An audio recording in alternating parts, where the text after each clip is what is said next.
नमस्कार, मैं हूं शरद द्विवेदी और आज का हमारा मुद्दा है 28 का नहीं हो रहा इंतजार, सीएम बनने कांग्रेसी बेकरार। कांग्रेस की ये चुनौती जो खुलापन कह के कई बार ये कह दिया जाता है कि आंदोलन की पार्टी है, खुलापन है, बीजेपी की तरह वहाँ सब चीज़ें अनुशासन के गहरे पर्दे के पीछे छिप नहीं जाती हैं। लेकिन ये अब चीज़ ऐसा लगता है कि ये दलील दे के हम ये नहीं कह सकते कि कांग्रेस का ये खुलापन उसके लिए कोई बहुत बड़ा ताकत का रीज़न बन रहा है, बल्कि हकीकत ये है कि कांग्रेस का ये खुलापन 2025 की यानी इस दौर की सियासत में उसके लिए मुश्किल का सबब बन रहा है। मुश्किल का सबब इसलिए कि अभी बात मुख्यमंत्री कौन बनेगा नहीं बनेगा इसकी नहीं है। बात इसकी है कि पार्टी कैसे पूरे मध्य प्रदेश में अपना काडर, अपने कार्यकर्ता को फिर से बूथ तक लेकर आती है, आंदोलनों से जुड़ती है और किस तरह एक संघर्ष का मादा बनाकर मैदान में उतरती है। लेकिन बात फिर वही आ जाती है कि ये नेताजी अच्छे, ये नेताजी अच्छे, इनके समर्थक, उनके समर्थक। अगर ये सब चलता रहा तो कांग्रेस की तमाम जो मेहनत है उस मेहनत पर ये मुद्दे भारी पड़ेंगे और बीजेपी इसका फायदा उठाकर आगे निकल सकती है। तो आज इसी पर हम बात करेंगे, लेकिन पहले इसी पर फोकस करती हुई हमारी ये स्पेशल रिपोर्ट देखिए, फिर डिबेट की तरफ चलते हैं।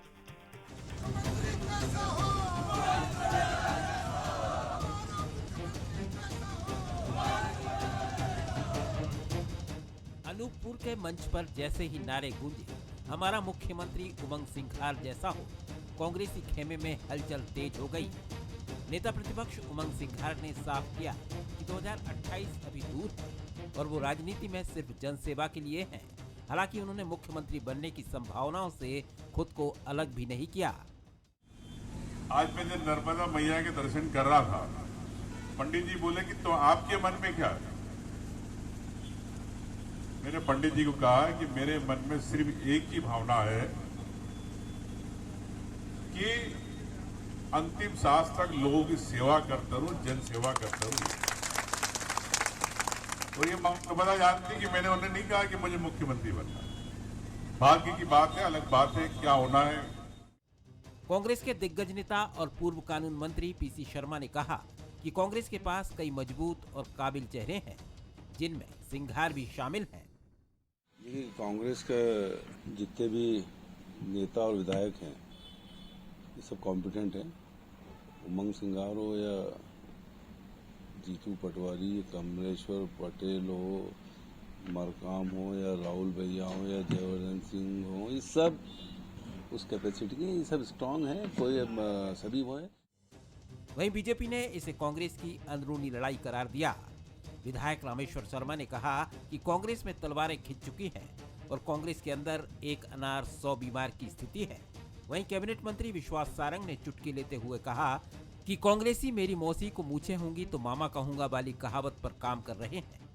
एक दूसरे को नीचा दिखाने का जो कांग्रेस में अंतर्द्वंद चल रहा है, कांग्रेस में जो एक दूसरे को अभी जैसे जिलाध्यक्ष को लेकर उनके राष्ट्रीय नेता हो गए हैं, अभी युवा नेता कमलेश्वर पटेल, उनने भी तीखी प्रतिक्रिया की। उनने तो प्रभारी को ही पार्टी बना दिया। उनने कहा कि प्रभारी भी ऐसा लगता है कि प्रदेश अध्यक्ष जी की जेब में जैसे घूम रहा हो, तो ऐसे आरोप उनने लगा दी। तो कुल मिलाकर कांग्रेस के अंदर अंतर्द्वंद है, गृह युद्ध है, कांग्रेस में तलवारें खिंची हैं, एक अनार 100 बीमार है।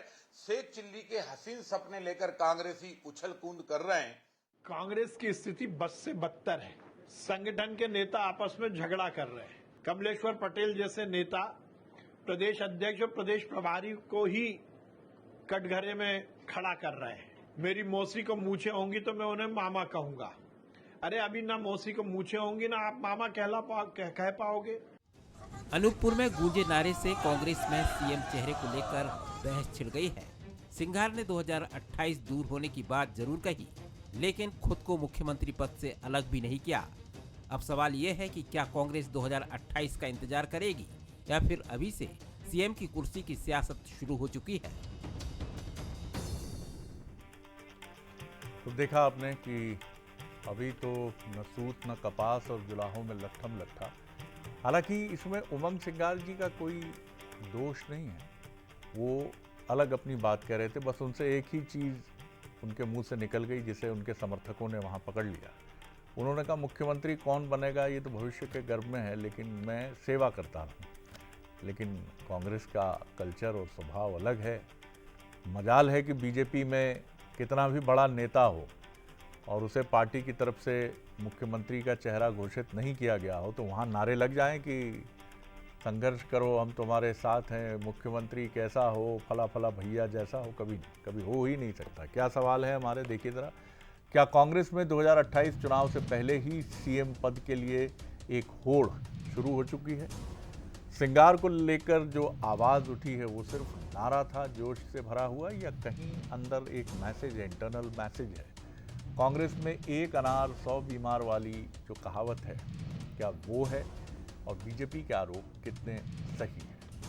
ये वो मुद्दे हैं। और चलिए अब सीधे मेहमानों की तरफ चलते हैं। हमारे साथ स्टूडियो में है वरिष्ठ पत्रकार, मध्य प्रदेश के राजनीतिक विश्लेषक दिनेश निगम त्यागी जी। उनका बहुत स्वागत करता हूं। बीजेपी की नुमाइंदगी करेंगे पंकज चतुर्वेदी जी, मोटिवेशनल स्पीकर हैं, लेखक हैं, बहुआयामी व्यक्तित्व के धनी हैं, उनका बहुत स्वागत है।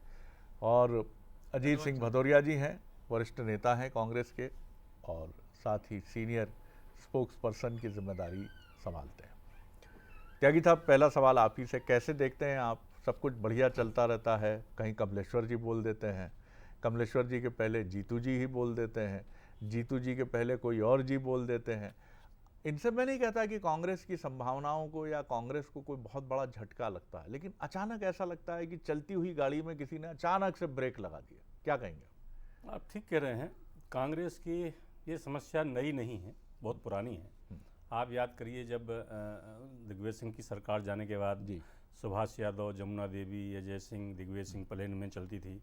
फिर कांतिलाल भूरिया प्रदेश अध्यक्ष बने तो अजय सिंह कांतिलाल भूरिया में कौन बनेगा इसको लेकर खींचतान शुरू हो गई थी। सुरेश पचौरी बने तो सुरेश पचौरी ना बने तो उसके लिए लॉबिंग शुरू हो गई थी। इसके बाद लगातार, जैसे पिछले चुनाव 23 के पहले ही तो कांग्रेस ने मान लिया था सरकार बन रही है और कमलनाथ को भावी मुख्यमंत्री के तौर पर प्रस्तुत करके जगह जगह पोस्टर बैनर लगाए जाने लगे थे। और एक दूसरा पक्ष था जो कह रहा था कि जो विधायक दल है वो उसकी सहमति से केंद्रीय नेतृत्व फैसला करता है कौन मुख्यमंत्री बनेगा। तो ये होता रहा है। थोड़ा जैसे भाजपा की आपने बात कही, भाजपा का थोड़ा कल्चर अलहदा है। वहाँ भी मुख्यमंत्री पद के दावेदार कम नहीं है। अभी मुख्यमंत्री जब मोहन यादव बने तो मोहन यादव का तो नाम ही नहीं था, जाने कितने दावेदार थे मुख्यमंत्री पद के। लेकिन वहाँ कोई मुख्यमंत्री बनने के पहले, निर्णय के पहले कोई ऐसे नारे लगाने लगे, ऐसा कोई मांग करने लगे, ऐसा कम होता है भाजपा में। तो समस्या ये होती है, हालांकि जैसा आपने अभी कहा और उमंग सिंगार ने भी कहा, उमंग सिंगार ने किसी से नहीं कहा कि भाई आप मेरे नारे लगाओ या मैं मुख्यमंत्री बनना चाहता हूं, ऐसी कोई बात नहीं की। उन्होंने कहा कि मैं जीवन भर मरते दम तक जनसेवा करता रहूंगा, और हर नेता ये बात कहता है, तो इसमें से कोई उन्हें गलत बात भी कही नहीं है। जी जी। तो लेकिन मुझे लगता है कांग्रेस के नेताओं को भी, उनके समर्थकों को भी थोड़ा सावधान और सतर्क रहने की जरूरत है। अभी आपकी सरकार बनी नहीं है, हर बार से मेहनत कर रहे हो, और जिसके जो समर्थक होते हैं वो उत्साह में आके ऐसा बोलने, ऐसा नारा लगाने लगता है। तो मुझे लगता है संबंधित नेताओं को कंट्रोल करना चाहिए, क्योंकि अभी आप माहौल बना रहे हो, अभी आप पूरे प्रदेश में दौरे कर रहे हो, पटवारी कर रहे हैं, अपने उमंग श्रृंगार कर रहे हैं, एक माहौल बन रहा है, भीड़ जुट रही है। तो माहौल बन रहा है तो अचानक उत्साह आ जाता है कार्यकर्ताओं में कि हमारी सरकार बनने वाली है, बस बनी जाएगी। और तो मुझे लगता है कि ये प्रयास होना चाहिए। ये भीड़ जुटाना अलग बात है, माहौल बनना अलग बात है, और बूथ तक कार्यकर्ता का बैठ करके वोट डलवाना अलग बात है। तो कांग्रेस हर जगह है, इसमें कोई शंका नहीं। भाजपा के बाद दूसरी पार्टी है कांग्रेस, जो टक्कर देती है, मुकाबला करती है, सीटें आती हैं। पिछली बार तो सरकार भी बना ली थी उसने। तो मुझे लगता है ये नेताओं को सतर्क रहना चाहिए और कार्यकर्ताओं को भी ज़्यादा उत्साह में नहीं होना चाहिए, क्योंकि इससे नुकसान हो जाता है, फायदा की जगह उनके नेता का ही नुकसान हो जाता है। बिल्कुल, आपने बखूबी आपने ये बात डिस्क्राइब की। और दूसरा, कांग्रेस में ये भी एक चुनौती है जिसका जवाब मैं सवाल के तौर पे भदौरिया साहब की तरफ ले चलूँगा, लेकिन पहले पंकज जी का एक रिएक्शन। पंकज जी, किस तरह देखते हैं? आपकी पार्टी की तरफ से हमेशा बड़ी चुटीली, कटीली और बहुत कांग्रेस के प्रति अत्यंत प्रेम और स्नेह भाव से भरी हुई टिप्पणियां आती हैं। एक बार फिर आपकी टिप्पणियां आमंत्रित है जी। देखिए, और हास परिहास ये एक वास्तविकता बन चुकी है। और सब जानते हैं कि पिछले लगभग 25 वर्षों से 2003 से हम 2025 में आ गए, तो इन 23-25 वर्षों में कांग्रेस पार्टी राजनीतिक मैदान में बराबर धराशायी हुई है। और मूल विषय शरद जी यही है कि भारतीय जनता पार्टी का नेता कार्यकर्ता इस बात को लक्ष्य केंद्रित नहीं करता कि अमुक नेता अमुक व्यक्ति मुख्यमंत्री बनेगा या प्रदेश अध्यक्ष बनेगा, मंत्री बनेगा। हम सब कार्यकर्ता एक ही भाव के साथ काम करते हैं। नाम कमल, पहचान कमल, निशान कमल, जय भाजपा विजय भाजपा। और जब आपका भाव भारतीय जनता पार्टी के पक्ष का होता है तो द्वितीय हो जाता है कि प्रत्याशी कौन है। और विषय सिर्फ यही है कांग्रेस पार्टी में कि कल कमलेश्वर पटेल ने अपने प्रदेश अध्यक्ष जी और पटवारी जी की क्या सार्वजनिक जिसको कहते हैं अपमान किया है। खुलकर बोल रहे हो कि टिकट बेचे जा रहे हैं, ये पद बेचे जा रहे हैं कांग्रेस पार्टी में, टिकट तो बिकते ही हैं। उमंग सिंगार जी का एक अलग विषय है। हम सब जानते हैं, स्थापित सत्य है कि उमंग सिंगार की जीतू पटवारी से बिल्कुल नहीं बनती। दोनों के बीच भयंकर राजनीतिक प्रतिस्पर्धा है और इसी प्रतिस्पर्धा का नतीजा ये है कि कुछ भी नहीं है, न सूत है न कपास है, पर लट्ठल जारी है। सिंगार वर्सेस उमंग, सिंगार वर्सेस जयंत पटवारी। पीछे कमलेश्वर पटेल भी आ जाते हैं, कभी कभी अरुण यादव भी दिख जाते हैं कि नहीं मैं भी मैदान में हूँ। दिग्विजय सिंह जी, अपने अजय सिंह जी, कमलनाथ जी तो अब शायद थोड़ा पीछे निकल गए, तो 3-4 लोग झगड़ा कर रहे हैं। फिर जयवर्धन को हम लोग नहीं मिस कर सकते, नकुलनाथ है। तो ये सब लोग आपस में मिल के लड़ भिड़ के राजनीतिक रूप से अपना आपका नुकसान करते हैं, किसी को की जरूरत नहीं है। और इस पर नियंत्रण पाना मुझे नहीं लगता कांग्रेस के बस की बात। उसका कारण क्या है शरद जी, कि कांग्रेस का मूल संस्कार और संस्कृति आधिपत्य और कब्जे के हैं कि बस हमारा, सत्ता हमारी, सरकार हमारी, ताकि परिवारवाद चले, तुष्टीकरण चले, भ्रष्टाचार चले। तो सेवा का मूल भाव समाप्त हो गया और मैं और मेरा का जो भाव है वो प्रबल हो गया। इसीलिए कांग्रेस दुर्बल हो गई। तो जब तक स्वार्थ का भाव प्रबल है तो संगठन तो दुर्बल होना ही, वो स्थिति कांग्रेस पार्टी जी। यहाँ लेकिन एक बड़ी महत्वपूर्ण बात है पंकज जी, आप राजनीति शास्त्र के गहरे विद्यार्थी हैं, कि कांग्रेस कभी ऐसी थी नहीं।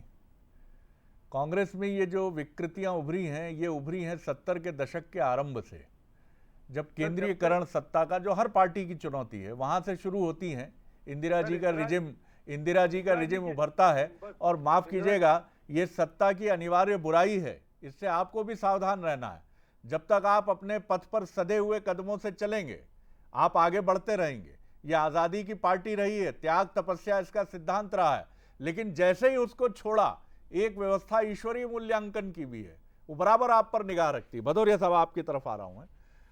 सही बात है सर, अब तो बंद करिए। मतलब हम लोग भी कई बार ऐसे विषयों पर चर्चा कर करके हम लोगों को भी लगता है कि क्या बार बार मतलब कि जहाज के पंछी की तरह फिर घूम घूम के उड़ के उन्हीं विषयों पर आते हैं। क्या कह रहे हैं अजय सिंह? दिग्विजय और कमलनाथ का तालमेल, फिर दोनों नेता मिले, क्यों कमलेश्वर पटेल का गुस्सा फूटा, क्या क्यों नारे लगे? बंद करिए सर अब ये तो। अब तो आइए फोकस पे, क्या जमीन पे कर रहे हैं, क्या काम कर रहे हैं, कहाँ क्या कोशिशें हैं। जी भदौरिया साहब। देखिए आदरणीय शरद जी, आप इस लोकतंत्र का चौथा स्तंभ हैं।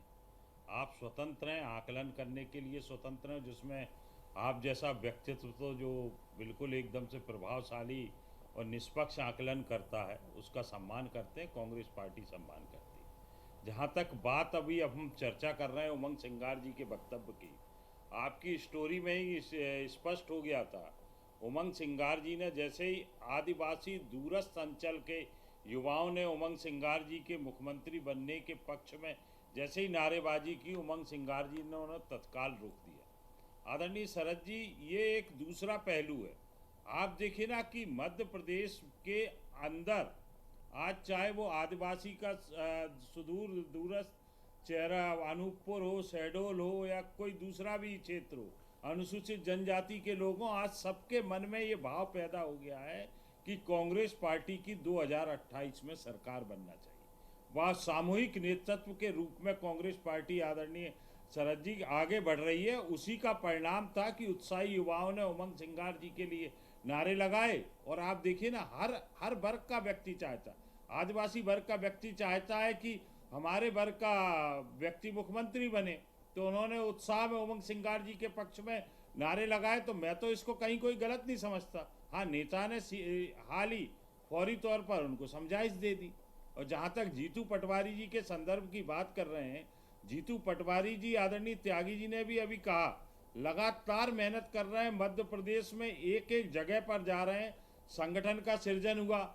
इतनी अनुशासनात्मक पार्टी ने उदाहरण पेश किया कि जो प्रदेश स्तर और केंद्रीय चुनाव समिति के सदस्य के रूप में काम करने वाले नेता चाहे वो ओमकार मरकाम जी हों, जयवर्धन सिंह जी हों, प्रियव्रत जी हों, कोई भी हो, एक पार्टी के आदेश पे उन्होंने जिला अध्यक्ष के पद को स्वीकार कर लिया। ये कितना एप्रिसिएबल कार्य किया है। ये पार्टी के अनुशासन को आदरणीय सरला जी परिलक्षित करता है। ये अपने आप में कांग्रेस पार्टी का आधार है, स्तंभ है। जो आपने कहा ना कि आजादी की लड़ाई लड़ने वाली कांग्रेस पार्टी इसी अनुशासन के साथ आजादी की लड़ाई लड़ी थी। हम लोगों ने अंग्रेजों से टक्कर ली थी और फिर उसके बाद देश को आजादी दिलाई थी। आप लोग चिंता करते हैं, निश्चित रूप से आपके आभारी है कांग्रेस पार्टी, और ये प्रदेश आपकी चिंता से ये प्रदेश का भी भला हो रहा है। और जहां तक बात भारतीय जनता पार्टी के मित्र कर रहे हैं, तो मेरे मित्र नरेंद्र सिंह तोमर जी और ज्योतिरादित्य सिंधिया जी की मैं तू का चिंतन कर लीजिए आप, उसके बाद आप कांग्रेस पार्टी का चिंतन करिए। अभी फिलहाल तो आप सत्ता में हैं, जन सेवा करिए, मैं सेवा से बचिए। जी त्यागी साहब, कांग्रेस की ये बात सही है कि इस पूरे मसले पर कोई ऐसा नहीं है कि इसको ट्रिगर करने की कोशिश किसी बड़े नेता ने की है, वो बात हम भी मानते हैं, लेकिन कार्यकर्ताओं का ये जो उत्साह फूटता है ये कांग्रेस की एक चुनौती बनता है आज के दौर में।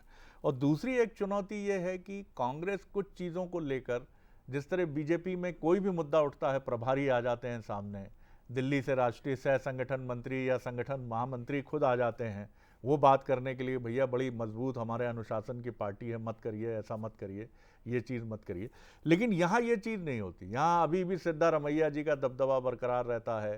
कर्नाटक में गहलोत साहब के आगे पायलट जी नतमस्तक ही होते हैं। राजस्थान में 2018 का तस्वीर आपके सामने ही थी कि एक युवा नेता और एक वरिष्ठ नेता के बीच का विवाद।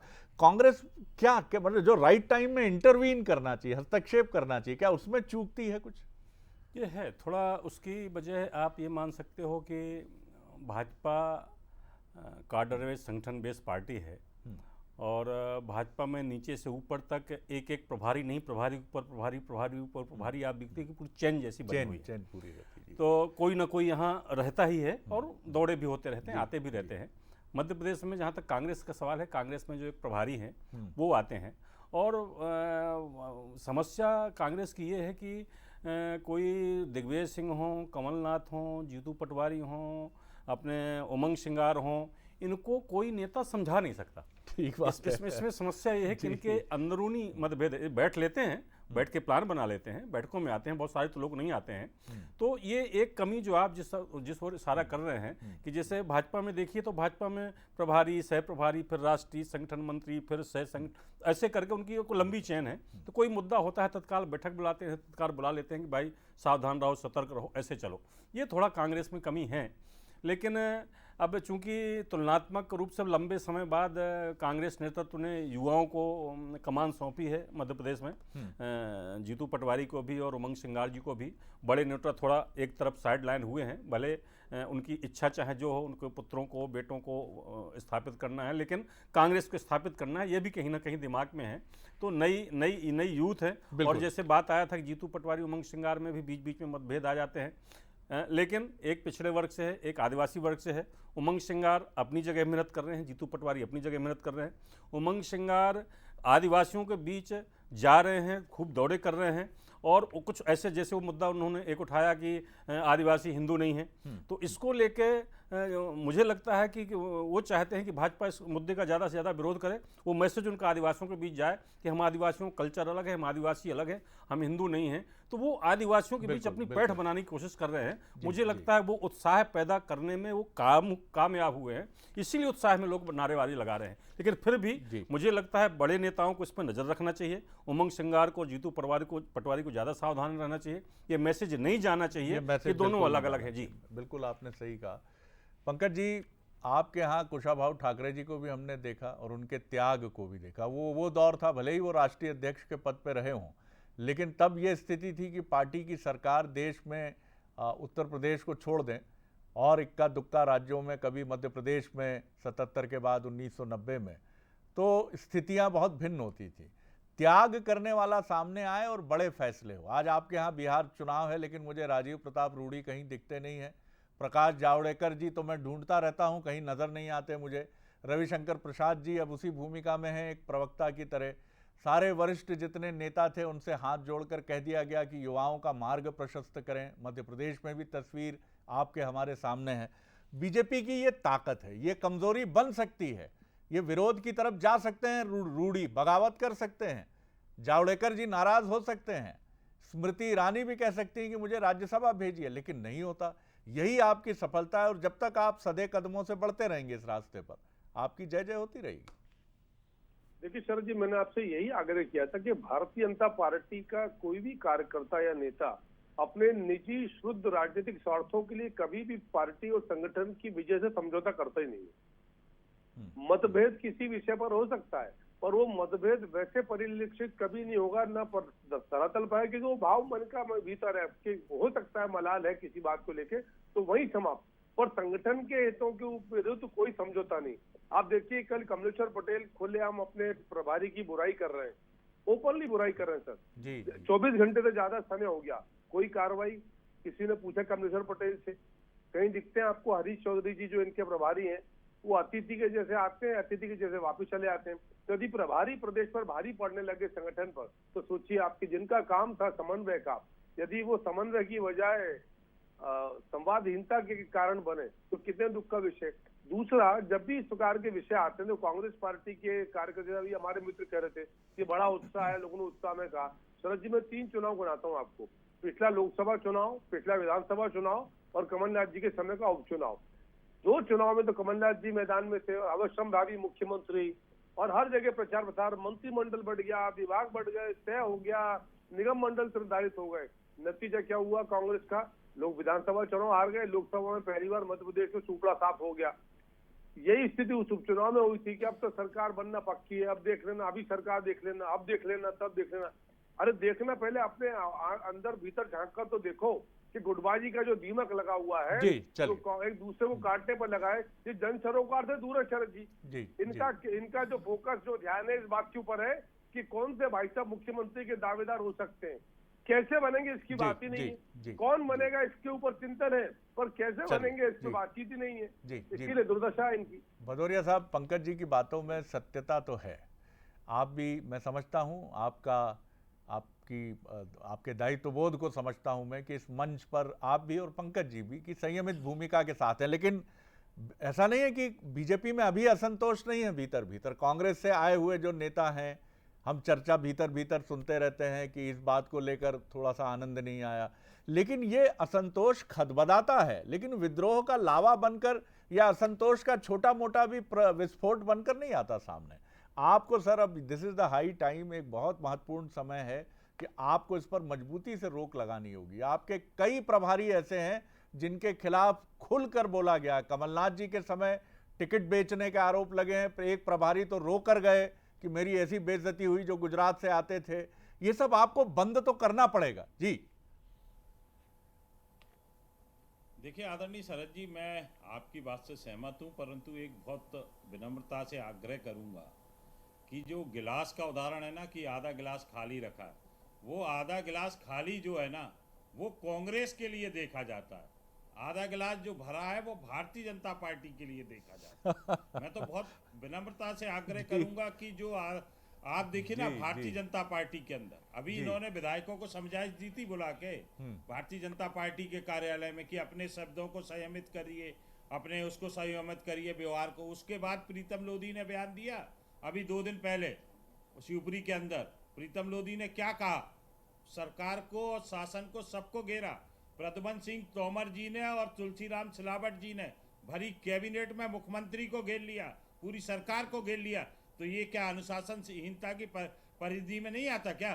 किस तरीके से पिछले 3 दिन से ग्वालियर चंबल अंचल में गुटबाजी नरेंद्र सिंह तोमर जी के गुट में और ज्योतिरादित्य सिंधिया जी के गुट में हो रही है, ये भारतीय जनता पार्टी की गुटबाजी नहीं है क्या? तब कहां चले गए संगठन मंत्री? नहीं, ये आपने एक जो दलील दी भदौरिया साहब, आपने जो दलील दी कि बीजेपी का ग्लास भरा देखा जाता है। मैं एक और बहुत विनम्रता से आग्रह, बहुत 15 सेकंड एक चीज और कहूंगा। मैं तो कहूंगा भारतीय जनता पार्टी का नेतृत्व सब कर रहा, जो कहता है पत्थर की लकीर है। नरेंद्र मोदी जी ने 75 साल की उम्र के लिए सैकड़ों लोगों को घर बिठा दिया, जैसे आपने बिहार के नेताओं का उदाहरण दिया। कल 17 सितंबर है, क्या नरेंद्र मोदी जी 75 साल के होने के बाद घर बैठ रहे हैं क्या? अपने ऊपर ये विषय नहीं है ना, अगर चलिए, वो अपने आप चलिए। को गांधी जी या नेहरू जी चलिए, या बहुत पंडित धन्यवाद जी करूंगा के बराबर- भदौरिया साहब आपका, पंकज जी आपका, बहुत धन्यवाद करूंगा त्यागी जी आपका। ये सही है कि सफलता जब होती है तो उसके हजारों माई बाप होते हैं और असफलता के साथ कोई खड़ा नहीं होता। कांग्रेस अभी उसी मकाम पर खड़ी है जहां उसके साथ कोई खड़ा नहीं होता। उसकी गलतियां खुर्दबीन से, माइक्रोस्कोप से देखी जाती हैं और इतनी बड़ी बड़ी करके देखी जाती है। लेकिन सफल पार्टी बीजेपी की त्रुटियां या गलतियों पर वो नज़रिया नहीं होता, लेकिन जिसका होना चाहिए उसका नज़रिया होता है। और ये खुद बीजेपी है। बीजेपी खुद माइक्रोस्कोप लेकर बैठती है और अपनी हर गलती को कांग्रेस के नज़रिए से नहीं देखती, मीडिया के नज़रिए से नहीं देखती। वो खुद मूल्यांकन करती है और एक कुशल सर्जन की तरह जहां भी बीमारी दिखती है, बीमारी का फोड़ा दिखता है, जख्म दिखता है, उसकी सर्जरी करके, कितनी भी कठिन सर्जरी हो उसको करके अंजाम देकर उससे निजात पाकर फिर आगे बढ़ने की तरफ एक स्वस्थ शरीर के साथ प्रयास करती है। कांग्रेस को ये समझना होगा। आप बीजेपी पर हमला करके, चिढ़कर या परेशान होकर आप ये नहीं कह सकते कि नहीं, कोई हमें सीखने की ज़रूरत नहीं है। सीखना चाहिए। आपका मजबूत प्रतिद्वंदी अगर कुछ अच्छा कर रहा है तो उससे ज़रूर सीखिए। और आगे देखिए हमारा खास न्यूज़ बुलेटिन प्राइम मेट्रो। नमस्कार।